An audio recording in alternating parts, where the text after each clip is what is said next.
윤호는 아내 정자의 장례식을 마치고 조용히 집으로 돌아왔습니다. 사흘간 이어진 문상객들의 발걸음도, 향 냄새도, 낮게 깔리던 곡소리도 이제 모두 사라졌죠. 집안은 고요했습니다. 40년을 함께 살았던 공간이 이렇게 낯설게 느껴질 줄은 몰랐습니다. 현관문을 열고 들어서는 순간 윤호는 잠시 멈춰 섰습니다. 정자가 신던 낡은 슬리퍼가 신발장 옆에 가지런히 놓여 있었습니다. 그는 천천히 슬리퍼를 바라보다가 고개를 돌렸습니다. 거실로 들어서자 익숙한 가구들이 눈에 들어왔습니다. 낡은 소파, 벽시계, 식탁 위의 꽃병까지 모든 것이 그대로였습니다. 하지만 정자만은 없었습니다. 식탁 위에는 정자가 마지막까지 먹던 약 봉지들이 그대로 놓여 있었습니다. 윤호는 그것들을 보며 한참을 멈춰 섰습니다. 아침마다 정자는 이 약들을 물과 함께 삼키곤 했죠. 괜찮아요. 곧 나아질 거예요. 정자는 늘 그렇게 말했습니다. 하지만 결국 나아지지 않았습니다. 장례식장에는 두 아들과 막내딸 선미 그리고 오랜 이웃들이 모였습니다. 모두 윤호의 손을 잡고 위로의 말을 건넸지만 그는 고개만 끄덕일 뿐 말이 없었습니다. 상주석에 앉아있는 아버지의 무표정한 얼굴을 본 선미는 오히려 그 모습이 더 쓸쓸하게 느껴졌습니다. 눈물을 흘리는 것보다 아무 감정도 드러내지 않는 아버지가 더 마음 아팠죠. 선미는 아버지 옆에 앉아 작게 물었습니다. 아빠 괜찮으세요? 윤호는 딸의 얼굴을 보며 희미하게 미소 지었습니다. 응, 괜찮아. 하지만 그의 목소리는 떨리고 있었습니다. 윤호는 장례를 치르는 동안 정자의 물건들을 정리해야 한다는 생각을 했습니다. 그러나 막상 집에 돌아오니 손이 떨어지지 않았습니다. 옷장 문을 열었다가 닫고 서랍을 당겼다가 다시 밀어 넣었습니다. 정자의 옷에서는 아직 그녀의 채취가 남아있는 것 같았습니다. 윤호는 옷을 손으로 쓰다듬다가 천천히 문을 닫았습니다. 그러다 안방 장롱 아래 서랍을 열었을 때 윤호는 낡은 나무 상자 하나를 발견했습니다. 먼지가 앉은 상자는 오래전부터 그 자리에 있었던 것 같았습니다. 윤호는 이 상자를 본 기억이 없었습니다. 그는 상자를 꺼내 천천히 뚜껑을 열었습니다. 안에는 빛바랜 흑백 사진 몇 장과 함께 노란 편지 봉투들이 묶여 있었습니다. 사진 속 정자는 젊고 환하게 웃고 있었습니다. 20살 남짓한 모습이었죠. 그런데 그 옆에 선 남자는 윤호가 아니었습니다. 윤호는 눈을 가늘게 뜨고 사진을 들여다봤습니다. 남자는 검은 테 안경을 쓰고 있었고 정자를 바라보는 눈빛이 따뜻했습니다. 편지 봉투를 집어들었을 때 그의 손끝이 미세하게 떨렸습니다. 발신인은 정자, 수신인은 도연이라고 적혀 있었습니다. 윤호는 그 이름을 본 적이 없었습니다. 정자가 살아생전 한 번도 언급하지 않았던 이름이었죠. 그는 잠시 망설이다가 봉투를 열었습니다. 편지지는 누렇게 발에 있었고 정자의 작고 단정한 글씨가 빼곡히 적혀 있었습니다. 도연 씨, 오늘도 당신 생각을 했어요. 첫 문장을 읽는 순간 윤호의 가슴이 철렁 내려앉았습니다. 그는 천천히 편지를 읽어 내려갔습니다. 편지에는 그리움, 후회, 그리고 사랑이 담겨 있었습니다. 그 안에는 자신이 한 번도 들어본 적 없는 정자의 젊은 시절 감정이 고스란히 담겨 있었습니다. 윤호는 편지를 든 채 한동안 움직이지 못했습니다. 그의 눈앞이 흐려졌습니다. 창밖으로 저녁 어둠이 내려앉고 있었습니다. 윤호는 밤새 편지를 읽었습니다. 상자 안에는 모두 12통의 편지가 들어 있었습니다. 하나씩 펼칠 때마다 정자의 목소리가 들리는 것 같았습니다. 편지에는 1979년 서울예술학교 근처 주소가 적혀 있었습니다. 그리고 도연이라는 남자가 쓴 시집 제목도 언급되어 있었죠. 윤호는 편지를 모두 읽고 난 뒤 한참을 멍하니 앉아 있었습니다. 새벽 5시가 되어서야 그는 잠들었습니다. 아침에 눈을 떴을 때 윤호는 무언가 결심한 표정이었습니다. 그는 도연이라는 남자에 대해 알아보기로 했습니다. 왜 정자가 이 사실을 평생 숨겼는지 알고 싶었습니다. 윤호는 옷을 갈아입고 집을 나섰습니다. 시내 도서관으로 향하는 버스 안에서 그는 창밖을 멍하니 바라봤습니다. 도서관에 도착하자 윤호는 자료실로 들어갔습니다. 나이 지긋한 사서가 그를 맞이했습니다. 무엇을 도와드릴까요? 윤호는 잠시 망설이다가 입을 열었습니다. 1978년쯤 출간된 시집을 찾고 있습니다. 박도연이라는 시인의 작품인데요. 사서는 고개를 끄덕이며 컴퓨터를 확인했습니다. 한참을 검색하던 사서가 화면을 가리켰습니다. 있네요. 박도연, 1978년 작시집 무너진 시간이라는 기록이 있습니다. 윤호의 심장이 빠르게 뛰었습니다. 사서는 서가 번호를 알려주며 위치를 안내했습니다. 윤호는 천천히 서가 사이를 걸어갔습니다. 먼지가 쌓인 오래된 책들 사이에서 그는 얇은 시집 한 권을 발견했습니다. 표지는 낡았고 모서리는 헤어져 있었습니다. 윤호는 조심스럽게 책을 꺼내 들었습니다. 시집을 펼치자 표지 안쪽에 작은 글씨가 적혀 있었습니다. 정자에게 당신이 있어 이 시들이 태어났습니다. 마이너스 도연. 윤호는 그 문장을 읽으며 숨이 막혔습니다. 손이 떨려 책을 제대로 잡을 수가 없었습니다. 그는 책을 가슴에 안고 자리에 앉았습니다. 시집을 펼쳐 시들을 읽기 시작했습니다. 모든 시가 사랑과 이별에 관한 것이었습니다.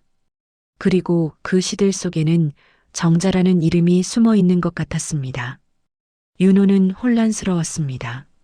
아내가 자신에게 왜 이 모든 것을 숨겼는지 이해할 수 없었습니다. 그는 시집을 대출하고 도서관을 나섰습니다. 집으로 돌아오는 길에 윤호는 정자의 옛 사진들을 다시 꺼냈습니다. 사진을 확대경으로 들여다보며 함께 찍힌 남자의 얼굴을 자세히 바라봤습니다. 그 남자는 정자를 바라보는 눈빛이 애틋했습니다. 윤호는 자신이 정자를 그렇게 바라본 적이 있었는지 생각해 봤습니다. 기억이 나지 않았습니다. 그는 사진을 내려놓고 한숨을 쉬었습니다. 분노가 치밀어 오르다가도 이내 허무함이 밀려왔습니다. 정자는 이미 세상을 떠났습니다. 이제 와서 따져 물을 수도 이야기를 들을 수도 없었습니다. 윤호는 창밖을 바라보며 오랫동안 생각에 잠겼습니다. 그리고 다음 날 아침 그는 결심했습니다. 도연이라는 사람을 직접 찾아가 보기로 했습니다. 그가 아직 살아있다면 정자에 대해 물어보고 싶었습니다. 윤호는 편지 봉투에 적힌 오래된 주소를 수첩에 적었습니다. 그리고 외투를 걸치고 다시 집을 나섰습니다. 거울에 비친 자신의 얼굴은 지쳐 보였지만 눈빛만은 또렷했습니다. 윤호는 지하철을 타고 종로로 향했습니다.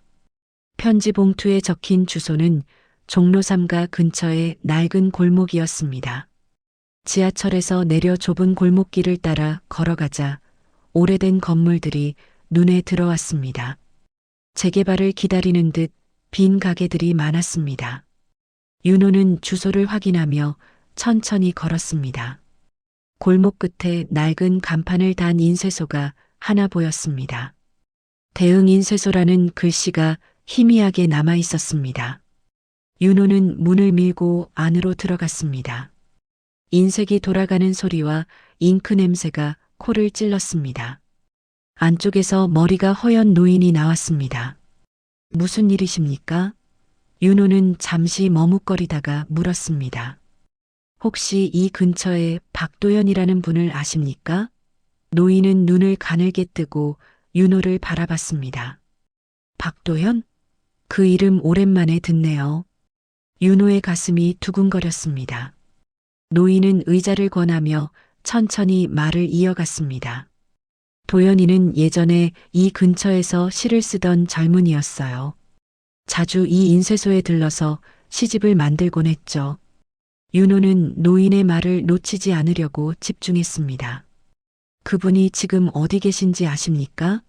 노인은 고개를 저었습니다. 수십 년 전에 외국으로 떠났어요. 프랑스였나, 독일이었나? 정확히는 모르겠네요. 윤호는 실망감이 밀려왔습니다.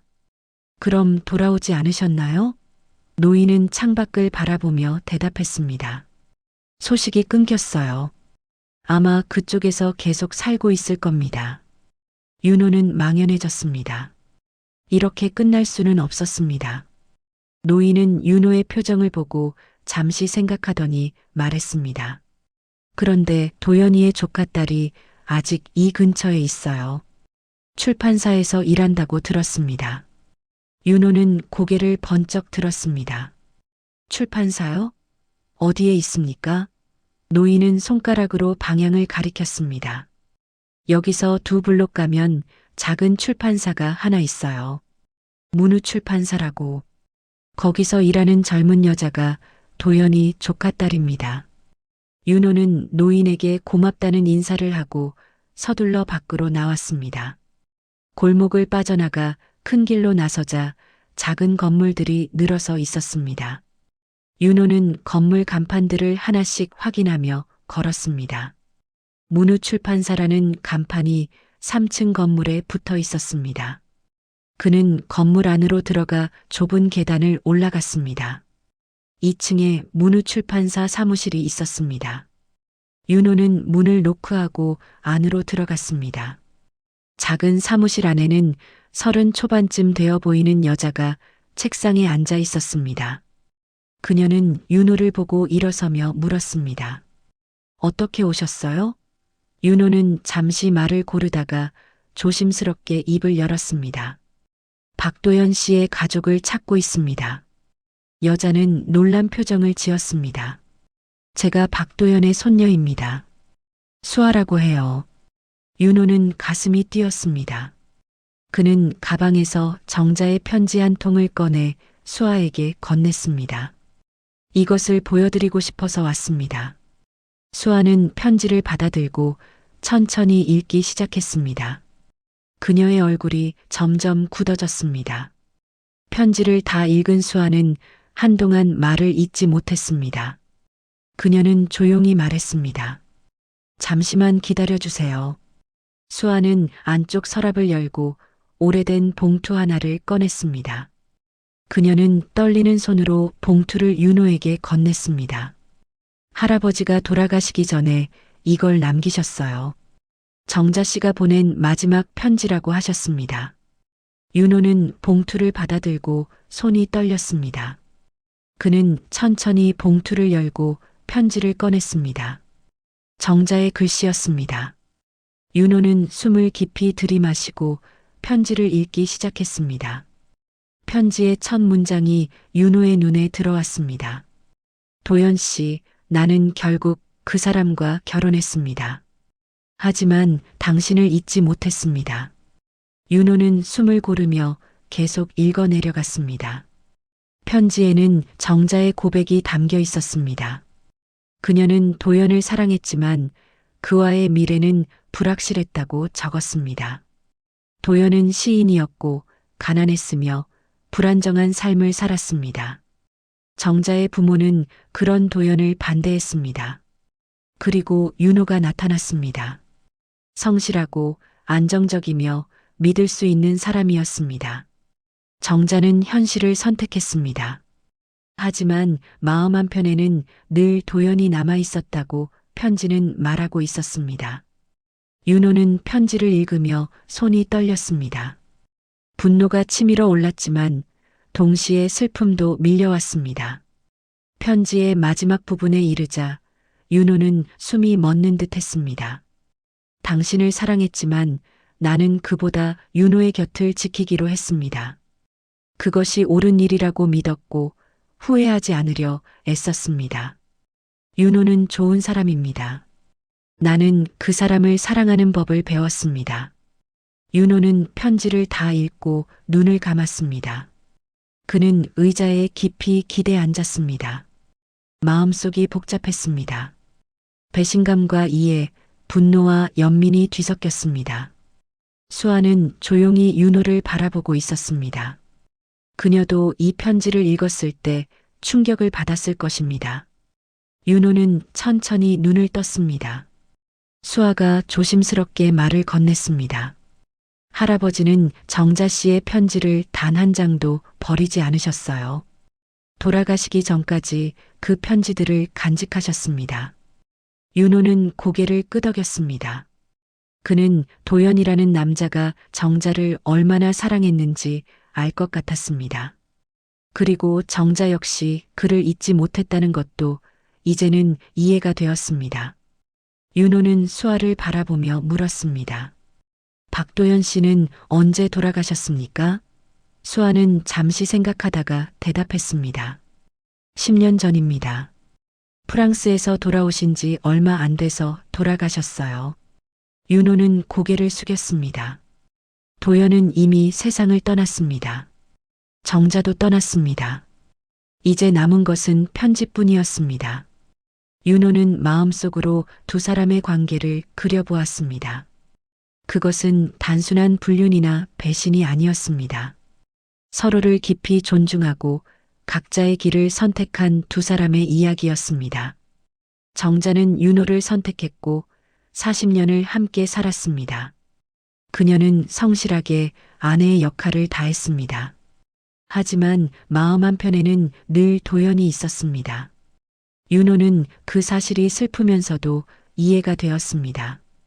그는 수아에게 조심스럽게 물었습니다. 이 편지들을 복사할 수 있을까요? 수아는 잠시 망설이다가 고개를 끄덕였습니다.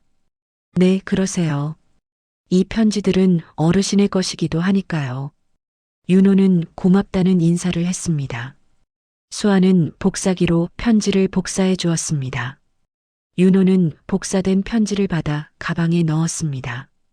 그는 자리에서 일어나며 수아에게 말했습니다. 감사합니다. 덕분에 많은 것을 알게 되었습니다. 수아는 조용히 인사를 건넸습니다. 편안한 마음 가지세요. 윤호는 출판사를 나와 거리를 걸었습니다. 하늘을 올려다보니 구름이 천천히 흘러가고 있었습니다. 그는 자신이 몰랐던 아내의 내면과 마주한 채 한동안 걸었습니다. 발걸음은 무거웠지만 마음은 조금씩 가벼워지는 것 같았습니다. 집으로 돌아온 윤호는 현관문을 열고 천천히 안으로 들어갔습니다. 거실은 여전히 고요했습니다. 그는 외투를 벗고 안방으로 들어가 정자의 유품 상자를 다시 꺼냈습니다. 상자 안에 있던 편지들을 하나씩 펼쳐 놓았습니다. 그리고 수아에게서 받은 복사본도 함께 펼쳤습니다. 윤호는 편지를 한 장씩 천천히 읽기 시작했습니다. 각 편지마다 정자가 겪은 혼란과 후회가 담겨 있었습니다. 어떤 편지에는 도연에 대한 그리움이 적혀 있었고 어떤 편지에는 윤호에 대한 미안함이 드러나 있었습니다. 오늘 윤호가 웃으며 밥을 먹었어요. 나는 그 모습을 보며 마음이 아팠습니다. 윤호는 그 문장을 읽으며 가슴이 먹먹해졌습니다. 정자는 평생 이런 마음을 혼자 안고 살았던 것입니다. 그는 마치 그녀가 바로 옆에서 조용히 말을 건네는 듯한 느낌을 받았습니다. 윤호는 정자가 늘 말없이 밥상을 차리던 모습을 떠올렸습니다. 새벽마다 일어나 된장찌개를 끓이고 밥을 짓고 반찬을 준비하던 그녀의 뒷모습이 눈에 선했습니다. 오늘은 무슨 반찬 먹고 싶어? 정자는 늘 그렇게 물었습니다. 윤호는 대부분 아무거나라고 대답했습니다. 정자는 그래도 매일 정성스럽게 밥상을 차렸습니다. 그것이 단순한 습관이 아니라 그리움을 견디는 방식이었다는 걸 이제야 알았습니다. 윤호는 편지를 내려놓고 창밖을 바라봤습니다. 정자는 도연을 사랑했지만 윤호를 선택했습니다. 그리고 평생 그 선택을 지켰습니다. 그녀는 윤호에게 좋은 아내였습니다. 두 아들과 딸을 낳아 키웠고 집안을 돌보았으며 윤호가 힘들 때 곁에 있어 주었습니다. 하지만 그 모든 시간 동안 그녀의 마음 한편에는 도연이 있었습니다. 윤호는 그 사실이 이제는 원망스럽지 않았습니다. 오히려 정자가 얼마나 힘들었을지 이해가 되었습니다. 사랑하는 사람과 함께할 수 없는 삶을 산다는 것이 얼마나 고통스러웠을까요? 윤호는 자신이 정자에게 충분히 사랑을 표현했는지 돌아봤습니다. 그는 성실한 남편이었지만 다정한 남편은 아니었습니다. 사랑해라는 말을 한 적도 거의 없었습니다. 손을 잡고 걷는 것도 꽃을 선물하는 것도 익숙하지 않았습니다. 정자는 그런 그를 40년 동안 묵묵히 받아들였습니다. 윤호는 거실 한켠으로 가서 정자의 사진을 집어들었습니다. 장례식 때 쓰던 영정 사진이었습니다. 그는 그 사진을 작은 액자에 넣어 선반 위에 올려놓았습니다. 그리고 정자가 도연에게 보낸 편지 중 한 장을 사진 옆에 조심스럽게 놓았습니다. 윤호는 사진 앞에 무릎을 꿇고 앉았습니다. 그는 사진 위에 손을 얹으며 조용히 말했습니다. 이제는 알겠어, 정자야. 그의 목소리는 떨렸습니다. 당신이 얼마나 힘들었는지, 얼마나 외로웠는지 이제야 알았어. 눈물이 떨어졌습니다. 하지만 이번에는 슬픔만이 아니었습니다. 따스함도 함께 느껴졌습니다. 정자는 마지막까지 자신을 선택했습니다. 도연을 사랑했지만 윤호의 곁을 떠나지 않았습니다. 그것이 그녀의 사랑이었습니다. 윤호는 조용히 감사했습니다. 창문 밖으로 아침 햇살이 들어왔습니다.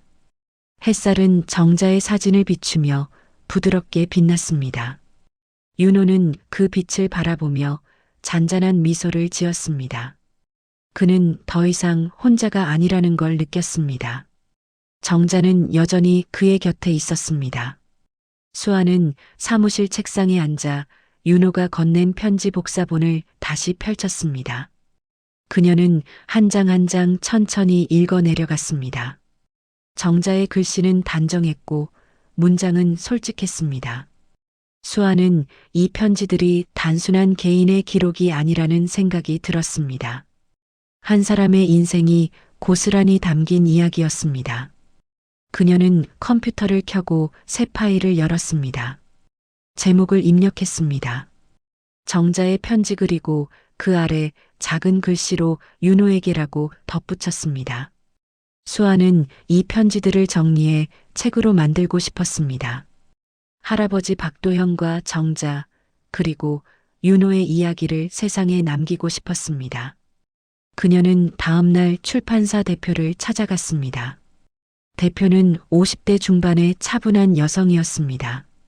수아는 편지 복사본을 건네며 조심스럽게 말했습니다.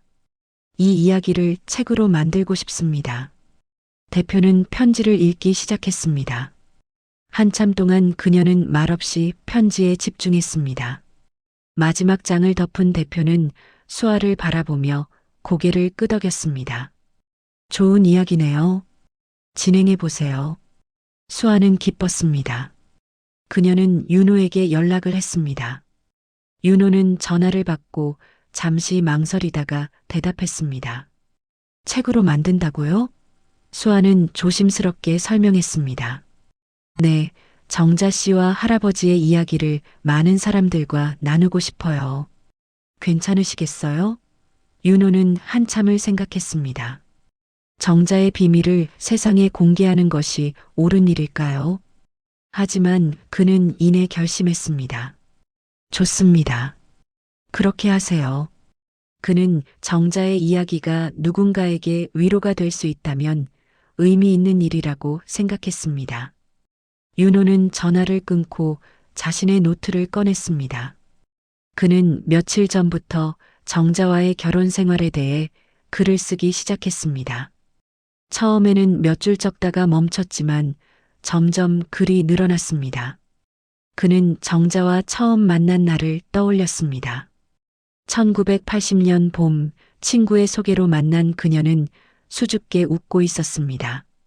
윤호는 그녀가 마음에 들었고 6개월 뒤 결혼했습니다. 신혼 시절 정자는 말이 적었지만 살뜰하게 살림을 꾸렸습니다. 아이들이 태어나고 가족이 늘어나면서 삶은 바빠졌습니다. 윤호는 회사에 다녔고 정자는 집을 지켰습니다. 평범한 일상이었지만 그 안에는 서로에 대한 신뢰가 있었습니다. 윤호는 그 시간들을 하나씩 기록했습니다. 사랑과 후회, 용서에 대한 자신의 깨달음도 함께 적었습니다. 글을 다 쓴 윤호는 온라인 문학지에 투고했습니다. 며칠 뒤 그의 글은 게재되었습니다. 제목은 40년의 결혼, 그리고 뒤늦은 이해였습니다. 많은 사람들이 그 글을 읽고 댓글을 남겼습니다. 눈물이 났습니다. 저도 배우자를 다시 돌아보게 되었어요. 진정한 사랑이 무엇인지 생각하게 됩니다. 윤호는 댓글들을 읽으며 마음이 따뜻해졌습니다. 어느 날 우체통에 두툼한 소포가 도착했습니다. 윤호는 소포를 뜯어보았습니다. 안에는 박도연의 시집 무너진 시간 초판본이 들어 있었습니다. 그리고 수아가 쓴 짧은 편지가 함께 있었습니다. 이제 두 분의 이야기가 세상에 남았습니다. 할아버지도 정자 씨도 기뻐하실 거예요. 윤호는 시집을 품에 안았습니다. 낡은 표지가 손에 닿는 감촉이 따뜻했습니다. 그는 천천히 거실로 걸어가 정자의 사진 앞에 섰습니다. 시집을 사진 옆에 조심스럽게 세워두었습니다. 윤호는 사진을 바라보며 조용히 속삭였습니다. 우린 여전히 함께 있어, 정자야. 그의 목소리는 평온했습니다. 창밖으로 저녁 노을이 물들고 있었습니다. 윤호는 이른 아침 집을 나섰습니다. 손에는 작은 항아리를 들고 있었습니다. 항아리 안에는 정자의 유골 일부가 담겨 있었습니다. 그는 동해행 고속버스에 몸을 실었습니다. 정자가 생전에 가장 좋아하던 곳은 동해 바다였습니다. 젊은 시절 둘은 여름마다 그곳으로 여행을 갔습니다. 아이들이 어렸을 때는 온 가족이 함께 바다에 갔었죠. 정자는 파도 소리를 들으며 모래사장을 걷는 것을 좋아했습니다. 윤호는 창밖으로 스쳐 지나가는 풍경을 바라봤습니다. 산과 들판이 지나가고 점점 바다가 가까워졌습니다.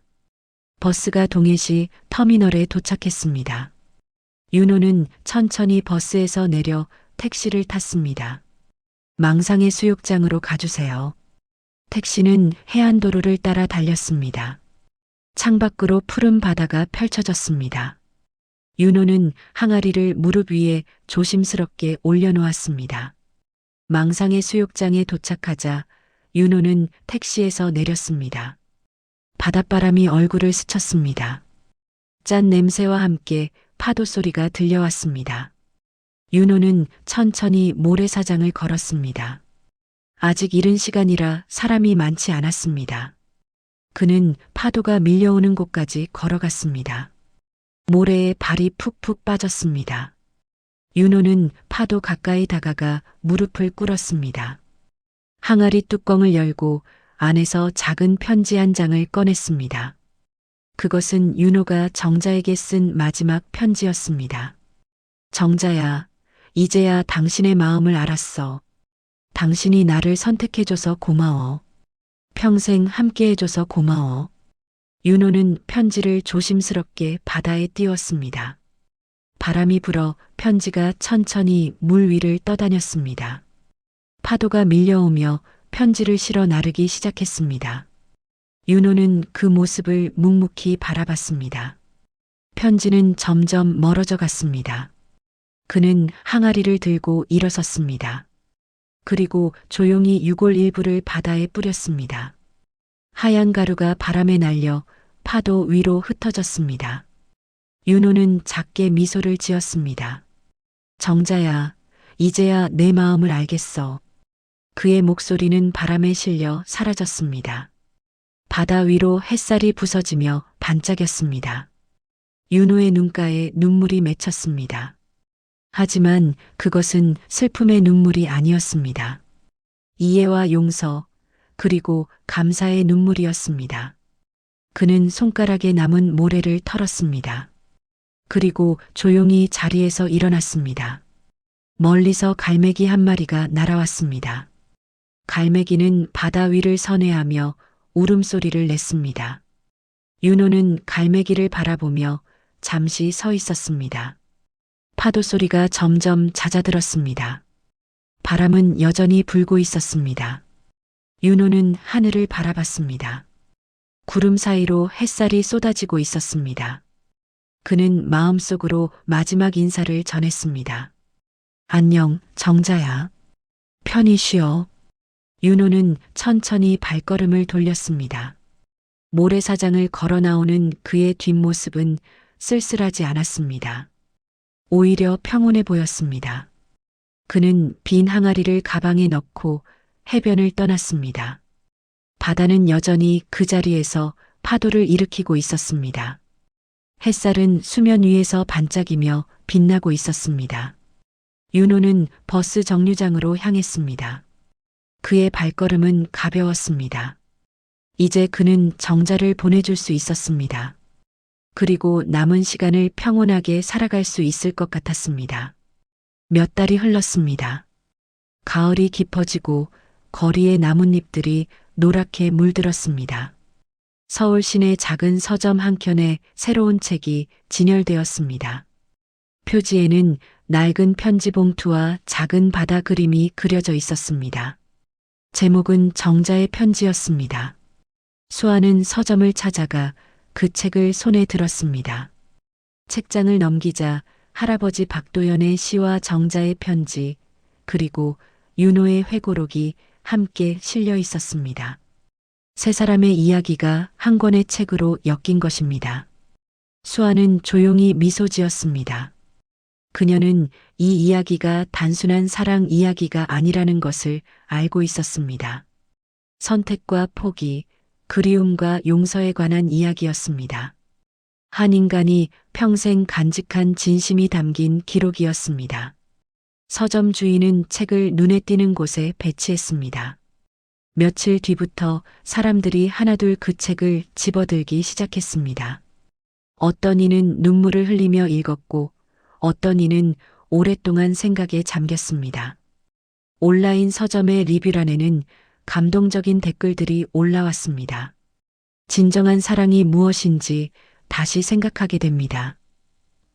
나이 들어 읽으니 더욱 마음에 와닿네요. 배우자에게 미안하고 고마운 마음이 듭니다.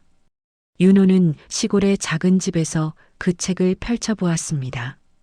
그는 더 이상 서울에 살지 않았습니다. 장례를 치른 뒤 집을 정리하고 강원도의 작은 마을로 내려왔습니다. 조용한 곳에서 남은 생을 보내고 싶었습니다. 작은 집 거실벽에는 정자의 사진이 걸려 있었습니다. 사진은 따뜻한 햇살을 받아 부드럽게 빛나고 있었습니다. 윤호는 정자의 편지를 천천히 읽었습니다. 자신이 쓴 글도 정자의 편지도 박도연의 시도 새롭게 다가왔습니다. 그는 더 이상 외롭지 않았습니다. 정자가 여전히 곁에 있는 듯 했기 때문입니다. 오후가 되자 윤호는 마루에 앉아 차를 마셨습니다. 따뜻한 녹차 향이 집안에 퍼졌습니다. 그는 찻잔을 내려놓고 창밖을 바라봤습니다. 마당에는 코스모스가 바람에 흔들리고 있었습니다. 정자가 좋아하던 꽃이었습니다. 윤호는 봄에 씨를 뿌렸고 가을이 되자 꽃이 활짝 피었습니다. 바람소리가 조용히 들려왔습니다. 윤호는 그 소리를 들으며 눈을 감았습니다. 40년의 결혼 생활이 주마등처럼 스쳐 지나갔습니다. 함께 웃었던 날들, 힘들었던 순간들, 말없이 나눴던 시간들이 떠올랐습니다. 그 모든 것이 소중했습니다. 윤호는 천천히 눈을 떴습니다. 세상은 변했지만 사랑의 본질은 여전히 그 자리에 있었습니다. 완벽하지 않아도, 때로는 아파도 사랑은 계속되는 것이었습니다. 그는 정자의 사진을 바라보며 조용히 속삭였습니다. 이제야 진짜 사랑을 배웠어요, 정자야. 그의 목소리는 따뜻했습니다. 햇살이 창문을 통해 들어와 거실을 밝게 비쳤습니다. 윤호는 미소를 지었습니다. 그 미소는 평온하고 깊었습니다. 그는 더 이상 과거에 매달리지 않았습니다. 정자를 이해했고 용서했으며 여전히 사랑했습니다. 저녁이 되자 윤호는 간단히 저녁을 차렸습니다. 된장찌개와 밥, 그리고 김치 몇 조각이 전부였습니다. 혼자 먹는 밥이었지만 외롭지 않았습니다. 식사를 마치고 설거지를 하며 윤호는 창밖의 별을 바라봤습니다. 밤하늘에 별들이 반짝이고 있었습니다. 윤호는 그중 가장 밝은 별 하나를 찾았습니다. 그리고 마음속으로 생각했습니다. 저 별이 정자일까? 그는 작게 웃으며 고개를 저었습니다. 정자는 별이 아니라 여전히 이 집 어딘가에 있을 것입니다.